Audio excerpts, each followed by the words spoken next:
to just look on the road, you will see a blue cable, a yellow cable, a red one, cutting across for, internet service providers. These internet service providers used to pay counties for wheelers. But what happened is that this entity, now for the commercial aspect, tells them, instead of paying the counties, come on our posts.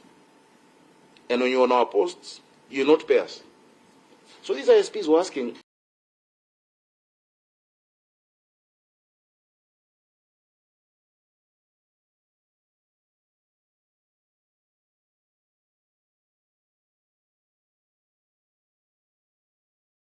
debt collection unit, what we call the DCU.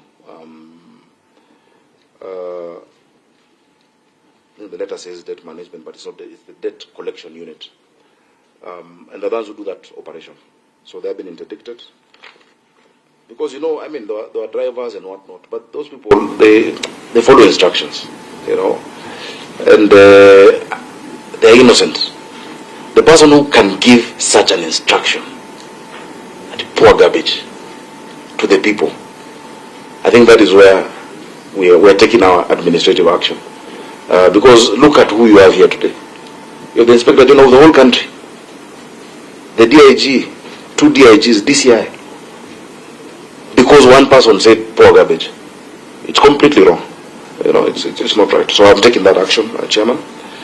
The immediate measures taken by the county government to address the public health risks is immediately, first of all, there are measures taken to remove the dumped garbage. But what was thrown on the ground was removed within an hour maximum. I think it was less. Immediately. We didn't let it sit there. We didn't let it stay. And then our public health department, first of all, after agreement, because this thing had become so emotive that even you had the staff, including my own friends, like Ernest Dadome, the Secretary General of the Labour Union there. Chair, I'm sure you remember I've been a leader of Labour Committee in this house for 10 years, and I also lead Labour at COG. And my friend, and he said, they're coming to you and cut off my house, And so because of that tension, we have to show a sign of unity between myself and the leadership in your power. Again, I don't want to disrupt you. Yeah. I'll given a ruling that intervention are going to be minimal. Yes, sir. But if you talk about the garbage was removed immediately, yes, you actually indicated less than 30 minutes. Yeah. Then what occasioned the KPLC to go now to court to look intervention of court to enforce you to? You see why when they went to court, Chair, they first went to seek stay orders for us to restore services to them. The stay orders were declined. They wanted conservatory orders. They were declined because, and people must understand, Kenya Power can switch you off when you don't pay your bill. You can't go to court and say, your power is go, but it's difficult to win that case. And the judge said, look, that's a commercial about the issue of cutting off services. Of course, the environment and the following day before the tomorrow said actually it was an environment and land court. Said if there is any filth there because 2 of the trucks have not left, please restore it, and we were happy to comply. But there are no orders as to, the cutting off of the service, the water and the sanitation was pursuant to a law that allows us to enforce on somebody who owes us. And that wasn't ruled on, Chair. I hope I have answered. Now, so our public health department that has been... You are sure the West was, the cleanup took place immediately within 30 minutes, as you indicated here? The first cleanup of what was dumped. Yes. But the trucks remained there. Because the trucks were there to block a clump of the building. That's what we were doing. But the garbage was removed within 30 minutes? Within an hour, maximum. That one I can vouch. Then the cleanup of the place? Was on Saturday. That is how many days after?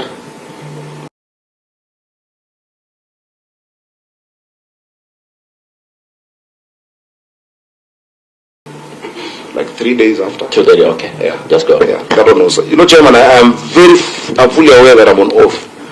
And so I give the whole honest truth. And where we're wrong, I admit, Chair, where we're wrong. Yeah. So our public health department, we had fumigators. I have photos here. If you look at the first annex and the second annex. And Chair, I've been leading cleanups every Sunday evening. We have Green Army of 3,500 young people. And the CBD has been getting that cleanup etc. So this cleanup, the last one we've done, we sent teams also to Electricity House here within Harambee Avenue, and we sent, I think, 100 or 200 of the young people who went to Stima Plaza fumigators. The measures taken in collaboration or coordination with other agencies such as NEMA and public health officials, considering that Nairobi City County Government has primary responsibility on health and environment as per the Constitution, we've effectively addressed the issue, but we work closely with NEMA. They had also issued restoration orders, which, of course, we respect. We respect NEMA. We work with them in many aspects. In fact, my CEC, my Chief Executive Officer, County Executive Committee member in charge of Green Nairobi, is actually a NEMA employee, seconded to the county. So we are one. We are working now on extended producer responsibility on the issue of dumping, material recovery facilities across the county, together with NEMA. The measures that Nairobi City County Government has put in place to ensure safety of residents affected by dumping of garbage and sewage, and Chair, for clarity, no sewage was dumped. No sewage was released. That now just, it would be any, I have no words. None of that happened. In fact, what happened, Chair, was at Electricity House, when the service was cut off. Normally when that service is cut off, you don't use those facilities. And you have to come and agree on how it's restored. But it's almost like an order was given for them to flush the system from inside. And so that is why you saw something on the road. It was not dumping, that as if you'd send an exhauster to go and pour sewage. That is quite, that never happened. It didn't happen at all, And so don't want to go there because KPLC is not here to prove that part. It's true, it's them who...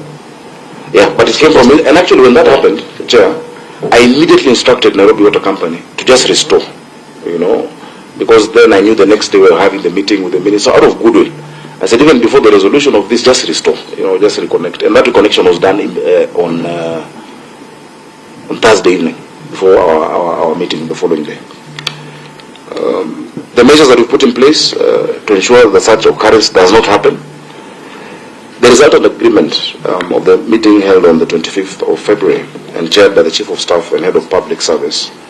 I have put the photos of the meeting next to myself and the Cabinet Secretary of Energy, and also we had the Intergovernmental Relations Technical Committee represented there. Because ideally this dispute should be sorted at that stage. But when one entity is ignoring the other one, how do you sort it out? Yeah?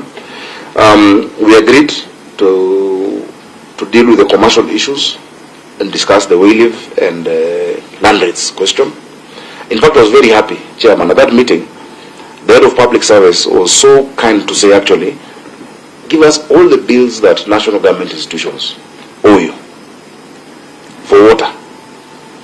And we gave him a list totaling 1 billion owed to Nairobi Water. Nairobi Water is a company fully owned by the county government of Nairobi. So it's owed to Nairobi. So we sent him a list that broke down which ministry, which department. I don't think I need to go through the list because we've agreed we will find a way to settle. We're all government, so we agree. And that list is available if you require it, Chairman. Kanja doesn't owe you much. He does. The police owe us quite a bit. But we support each other. If you look at the police stations, even we are building some together with them. In Dandora, in Mihango, we're doing something together with the law courts. Part of what we're doing for housing in Madare, and I think the president is actually police land, what we call depot. So we're working together. We understand institutions sometimes, Public schools owe us 168 million. What do? Do you cut off children from water? 168 million, from public schools. Water service providers, our neighbors here, owe us 450 million, Kiambu. The WSPs. So you can't deny, because the water that we bring, Nairobi has 4 sources, Chair, to fill the capacity of 7 million residents. But still, we can't bring water and ignore Ruto, and ignore EPZ, and ignore Kajiado County. So we have to rationalize, and we will not cut them off, because they're also people of Kenya who deserve those services. So the resultant agreement, national government and its agencies and companies, which it holds shares, are to meet its financial obligations by settling debts owed to Nairobi County, including wage leave, contribution in lieu of rates. Chairman, you know you're asking about Kanja, but you should also ask about Parliament. There's a debt, you know, of Silo, yeah, and let me not go into it, because I think our institutions can deal with it. We can deal with it. I've been in communication with the clerk of the Senate, who's the secretary to the Parliamentary Service Commission, because there's much more we can do, you know, as your host county, just like we showed during the Bunge Tower and the square where we've transformed. The other information pertinent to this matter, I think, are just the laws that I've set out. Section 186 of the Constitution sets out respective functions and powers. The County Government Act, various laws such as Physical Land Use Planning Act. PLUPA is such a powerful law that is needed for, you know, just the orderly and, you know, development control of our country, to see what is the Nairobi we want, what is the capital that we want. And I must say at this meeting that the national government has been extremely a strong partner to Nairobi County government, more than ever before. You know, we've sat with the president. He's helped us sort out an issue that, just allow me to explain, the water issue. The water issue, all of you are residents of Nairobi. Nairobi's first source of water was 1906, Kikuyu Springs, that gave us 6,000 cubic meters of water. Later, as I explained, Mayor Udall in 1928 set up what we call Ruto Dam. Ruto Dam was to do energy plus also water. In 1956, then the biggest source was created, called Sasumwa. Sasumwa Dam is in Nyandarua County, gives us 60 million liters of water every day. Then finally, in 1994 to 1997, we developed Ndakaine Dam, that gives us 84%. Now imagine Ndakaine was done with the idea of the population of 2 million Nairobians. Yet we now have 7 million Nairobians during the day, 5 million at night. You know, there are those who now travel to the satellite cities. The President of Kenya, His Excellency William Ruto, because I told him, boss, this is unsustainable. He helped us unlock the biggest water project since, the Northern Collector Tunnel.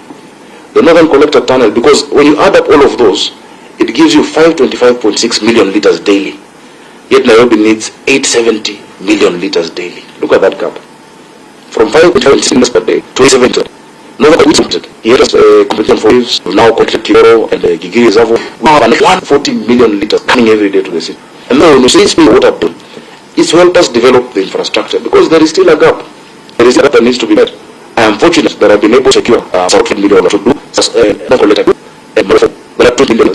But Nairobi to pay our bills. So the county is paid. It's 12,000. So I must say, the national government have a very, very keen and to construct the we could not go to the you see us with the president on Friday launching CSM blocks, 20,000 people to restore our rivers in the city.